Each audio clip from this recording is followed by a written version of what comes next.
insya Allah akan selamat kita sampai akhir. Yang penting bukan hanya dipegang dan dibuka-buka, ya, insya Allah selamat. Ibaratnya kalau pelayaran jenis kapal, selama masih pegang kompas, insya Allah mereka aman itu dalam hal itu masalah arah. Jadi untuk kesempatan kali ini saya ingin angkat sekali lagi itu Nabi SAW. Singkat saja. Kenapa saya angkat ini? Karena saya termotivasi karena salah seorang nasihat seorang ustaz terkait dengan kita ambil hikmah pelajaran penting ketika mendapatkan musibah ujian. Ya. Nabi SAW dalam surah Yusuf surah 12. Ya, nanti insya Allah pas bulan kabar nanti buka. Suatu ketika Nabi SAW kan beliau Nabi kalau mimpi itu wahyu ya. Nabi kalau mimpi wahyu.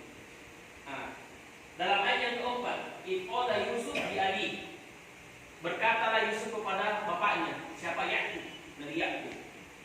Dia mengatakan, ya abati ini, wahai abah, wahai bapakku, inni ra'aitu ahada asyara kaukaba. Saya bermimpi melihat ada 12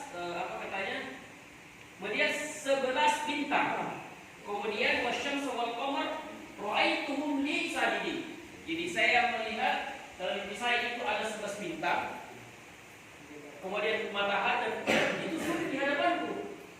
Apa maksudnya ini? Itu masih kecil, itu masih anak-anak. Singkatnya apa dengan bapaknya, wahai anakku, jangan kau ceritakan kepada saudara-saudaramu. Karena Nabi Yakub ternyata sudah terkena wahyu kan Nabi. Bahwasanya hal ini sebenarnya kebaikan untuk beliau dan bisa mencelakakan beliau. Singkatnya kepada Allah, singkatnya Nabi Yusuf alaihissalam ini memiliki banyak saudara-saudara. Ya, suatu ketika, ternyata ini juga pelajaran penting. Ternyata saudara ini iri pada Nabi Yusuf. Kenapa ini Yusuf? Saya lebih disayang daripada kami ini. Lebih disayang sama bapak daripada kita. Akhirnya mereka membuatlah tipu daya dalam makamnya. Harus sedikit dengan Yusuf ini bahaya kalau begini. Jadi saya dapat jawab kalau begini. Ya, silakan terjemahkan. Silakan bawa ke masing-masing untuk lingkungan kita. Ini orang yang kalau masih di sini bahaya. Akhirnya bikinlah rencana untuk membinasakan Nabi Yusuf. Ya, beberapa saudaranya mengatakan kepada bapaknya, wahai ayah bapakku, kami mau ngajak Yusuf untuk pergi main-main. Sebenarnya Yusuf sudah curiga, sudah bahaya kalau begini, sudah mulai melihat ada tanda-tanda. Akhirnya saya bilang boleh, tapi jaga tengok baik-baik. Dan iya, saya akan jaga baik-baik. Ternyata memang sudah tipu daya. Nabi Yusuf alaihissalam dilempar ke masalah sumur.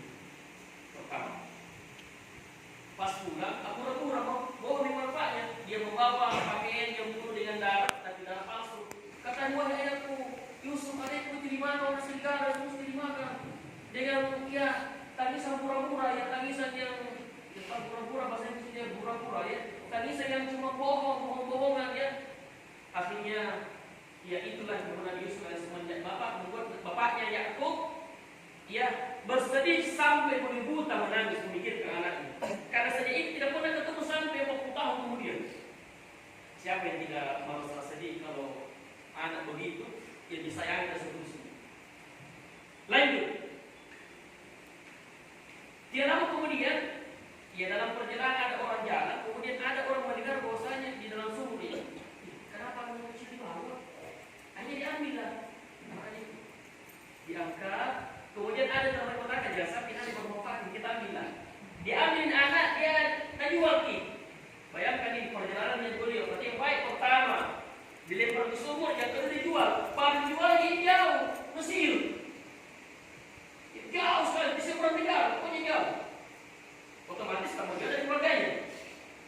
Kemudian, sampai begitu kulit timu besar, ternyata orang gagah. Gagah, cerdas, gagah. Sampai-sampai saya bilang di mata dia kegagahannya beliau sebagaimana jelaskan oleh ulama kita bahwa 100% 50% itu milik beliau kegagahannya, 50% itu yang kita bagi-bagi semua seluruh manusia, Pak. Jadi kalau dia sekarang orang cantik gagah tidak seberapa itu. Nabi sudah salah miliknya beliau.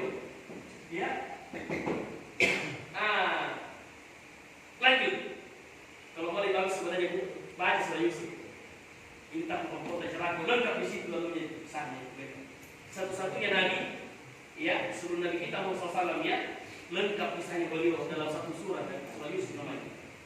Kalau penasaran lebih jelasnya, nanti baca kalau nanti sudah di kamar masing-masing. Kemudian tubuh besar beliau, kemudian beliau berada di lingkungan kerajaan Mesir ketika itu. Kemudian dapatlah ujian ketiga. Apa itu ujian ketiganya? Ternyata beliau digoda oleh Zulaikha, istri sang raja. Ya, kayak Nabi itu di sekarang. Digoda. Bagaimana? Cantik, orang kaya, di situ semua nih. Kira-kira saya tanya dulu ini siapa ya? Kira-kira kalau ceritanya Nabi SAW sudah diajak dimasuki di kamar, kalau kamar itu kalau aku berlapis-lapis. Paling dalam tidak ada yang bisa masuk, kecuali orang tertentu yang bisa masuk di kamar milik salah istri Zulaikha namanya. Panjang teman-teman, mudah-mudahan saya bisa selesaikan. Saya isi pertanyaan. Apa pada waktu itu? Salah seorang dosen kami waktu dijelaskan ini kisah, mengatakan kepada kami, terus terang saya saja pribadi belum saya lolos. Kalau ada wanita yang mengaji seperti itu, karena laki-laki itu kelemahan terbesarnya adalah wanita, dan perempuan kelemahan terbesarnya adalah harta.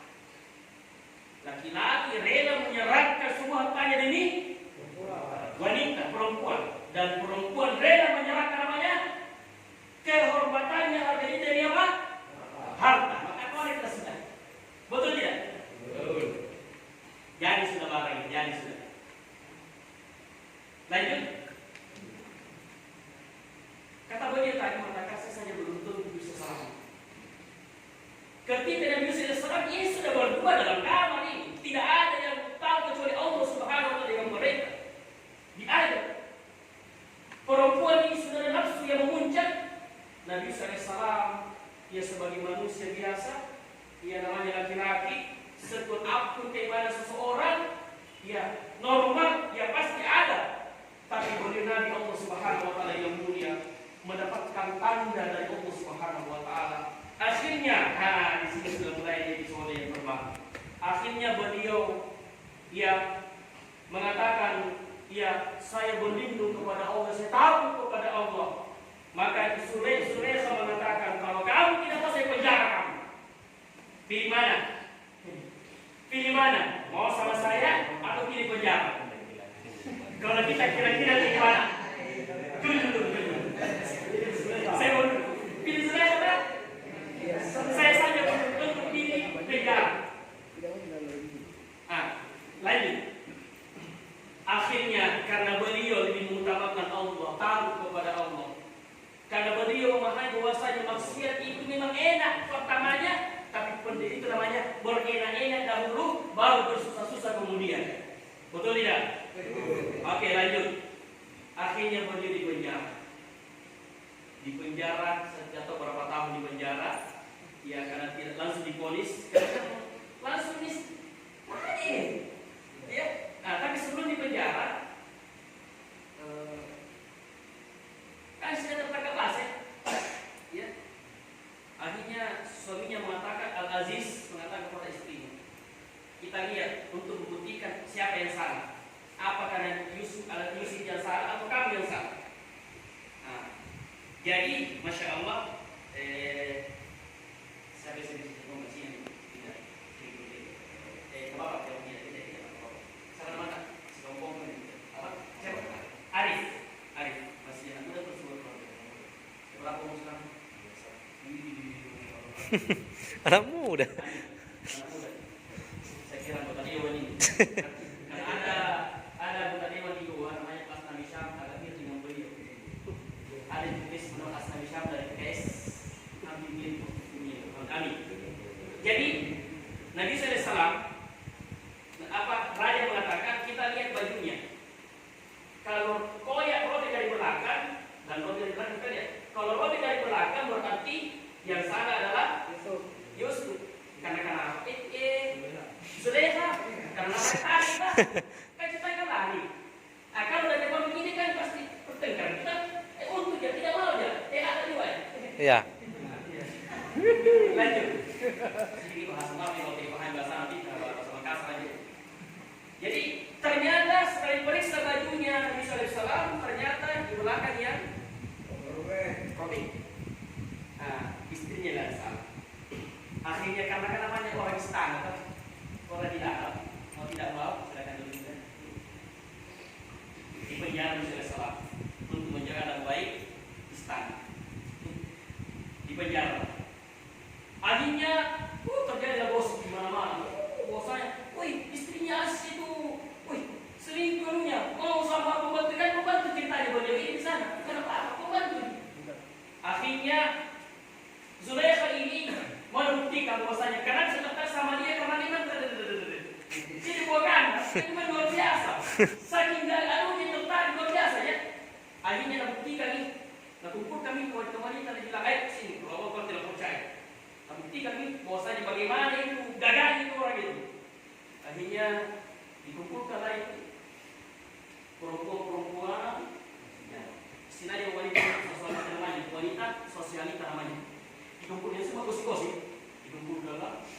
Mereka dibekali pisau dengan buah, pegang buah dengan pisau, Yusuf dan saudara akan keluarlah. Begitu keluar, langsung berdarah semua, dia iris. Dia tidak rasa, saat tinggal lama tidak. Ini bukan manusia, malaikat ini baru begini nih. Padahal tidak pernah malaikat itu. Malaikat ini. Begitu Sofi, dia tidak rasa ternyata tangannya. Pernah lihat wanita mau lewat, mesti ambil pisau kasih minta apa? Ya, yang mana terasa? Terasa itu terasa di sini. Terasa sini mula. Ya, terasa di sini. Akhirnya boleh dipenjara beberapa tahun. Nah, kita penjara, ya, ini kita belum pelajaran, kami pelajaran ini kalau misalnya di dalam penjara bertahun-tahun, akhirnya dalam penjara teman tahanannya, teman kamarnya itu selalu mimpi. Istilahnya menafsirkan mimpi. Nah, kita nanti sama dengan Yusuf, wahai saudara temanku, kenapa sih selalu mimpi itu? Nah, karena kita mimpimu itu suatu saat kamu akan jadi pelayan raja.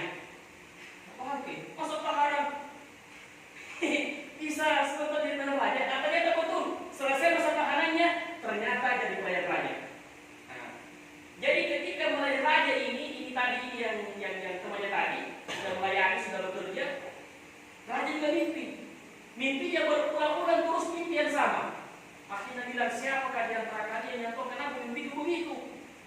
Nah, sang pelayan yang mengatakan, wahai tuan, ada saya punya teman kemarin waktu saya ditahanan itu, terbukti saya punya segala, saya punya mimpi itu. Saya bilang sama dia, ini bahasa kita ya, saya bilang sama dia, kenapa saya selalu mimpi begitu?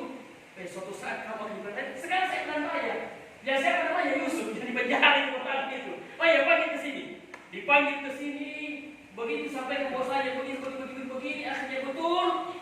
Ternyata apa imbalannya? Kalau betul itu kamu punya tafsir mimpi, ya, maka kamu akan diangkat menjadi pejabat. Kalau tidak apa jabatannya? Bendahara Mesir ketika itu. Kalau kita sekarang menteri keuangan. Berapa lama perjalanannya? Perhatikan. Kita ambil pelajaran ini. Saya hapus. Saya yakin insya Allah sedikit banyaknya ada di antara kita yang merasakan akan kisah perjalanan dari sisi lain. Sejak masih kecil, masih anak-anak, berapa lama kata ulama kita, ternyata 40 tahun itu perjalanannya mendapatkan penderitaan, akhirnya menjadi sukses, ke puncak suksesnya. Ternyata hikmahnya beliau, perhatikan baik. Sekarang ini maaf ya saudaraku, anggapan kita sekarang ini berdasar ini adalah sebuah keburukan atau mimpi buruk. Sepakat ya, kita mengatakan mimpi buruk ini. Tapi ketika kita pandang, kita memandang dengan bahwasanya Allah Subhanahu wa Ta'ala itu adalah sutradara apa punya skenario apa jalan ceritanya. Allah yang paling tahu jalan ceritanya kita. Karena Allah ciptakan kita. Dan Allah yang paling tahu apa yang terbaik bagi kita. Bahasa di sini boleh jadi teman-teman Allah. Tahu intan, gila ini Intan ataukah mungkin mutiara? Saya tanya dulu, yang mana lebih mahal ini dulu?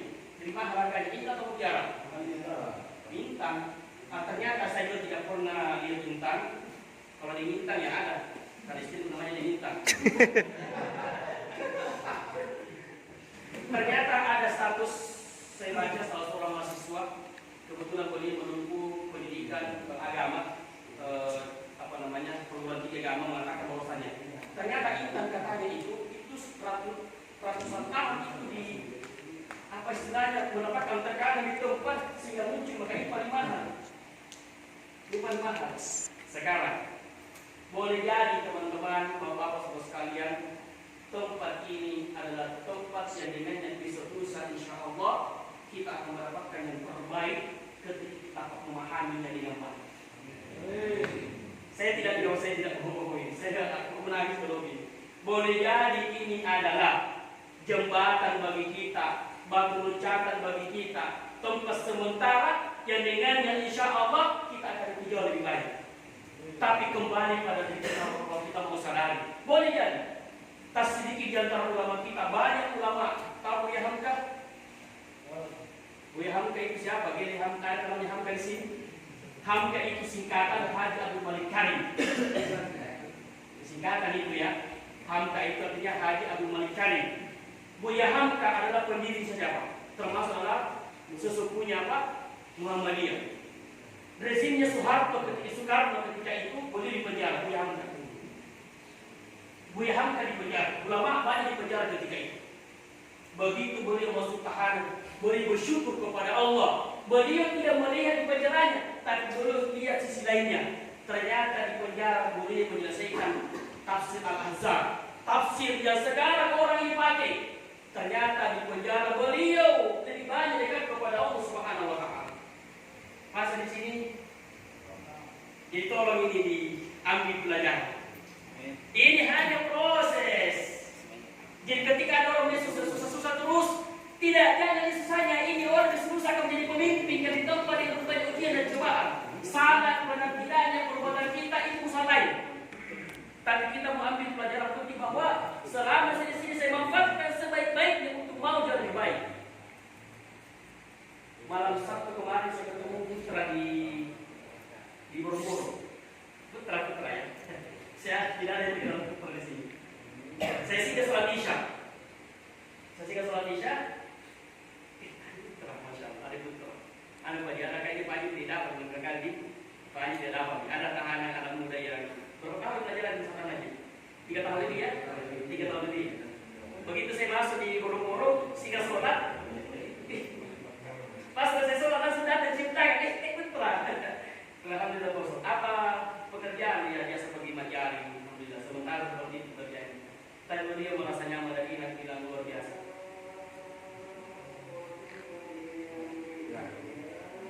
Ini saya maksud ini. Oke, saya tangguhkan dulu. Insya Allah pekan depan kita lanjutkan kalau masih ini. Tapi sampai sini saya paham. Untuk lebih jelasnya baca dalam surah Yusuf. Bisa saya tanyakan. Luar biasa pelajaran penting dan saya berharap tanpa kecuali kita semua. Mari jadikan tempat ini betul-betul kita insya Allah bisa jauh lebih baik. Kata kunci utama adalah saya katakan tadi waktu tolong minta tolong jangan diabaikan. Saling mengingatkan di kamar masing-masing. Bagus, bagus semua. Itu bagus. Bangun ini kalau kita bangun. Tidak ada gunanya dari sini kalau kita tidak terus bangun semua bangun. Jangan, kau bangun, ikut juga tidur kamu. Bangun, kalau terus sepakat. Bagaimana kalau mau bangun siram? Oke, siram sepakat. Ya, ambil air sedikit. Kalau tidak mau, ya ambil air biar. Oke, cukup ya.